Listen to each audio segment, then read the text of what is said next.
In this video, I'm going to show you how I go from bee comb to wax to a very basic scented lotion bar. This is just how I do it. There's a lot of ways to get it done, and most are probably better than this. But if you're curious how I do it, or what might work for you, I know this method to be effective.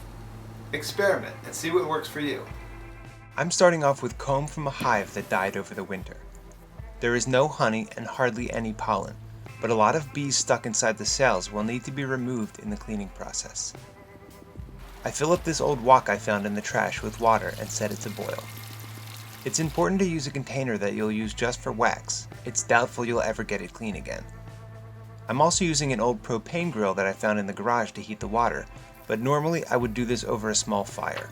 Once the water reaches a boil, the wax melts very quickly and more is added. At this point, it doesn't seem like anything anyone would put anywhere near themselves, let alone on their lips, but this is just the first boil. This wax and water mixture is so dark because of the bees' bodies, old pollen, and the color of the paper cocoons the baby bees are raised in. The upside is that this gunk is water soluble, so it should wash out in the next step. I strain the wax and gunk mixture through a strainer and into my wax bucket. This removes 99% of the impurities, and as the wax begins to harden on the surface of the gross water, it's a very familiar and attractive yellow color. After about 20 minutes, I can remove the disc of wax and scrape any adhering gunk into the water and take both to the compost pile.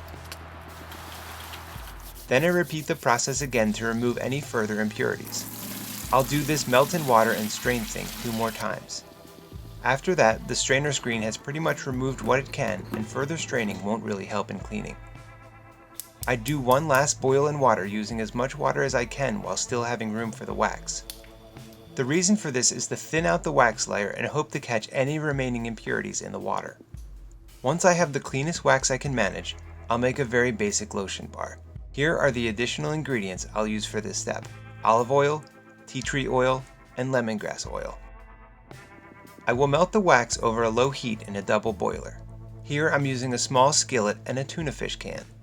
Once the wax has melted, I add an equal part of olive oil, and then a small amount of tea tree oil, and a small amount of lemongrass oil. I don't measure these things, but you can see it's only a few drops in the hole. A little more or a little less won't do you any harm. Using too much lemongrass oil will mess you the math up. That stuff is very strong, so be careful. After a good stir, I pour the mixture into aluminum cupcake papers in a muffin tin and wait for them to harden. To use this, I will rub it between my hands exactly like a bar of soap and try to scrub the image of its origins out of my memory. Thanks for watching. Good luck, and please use good judgment and don't set anything on fire.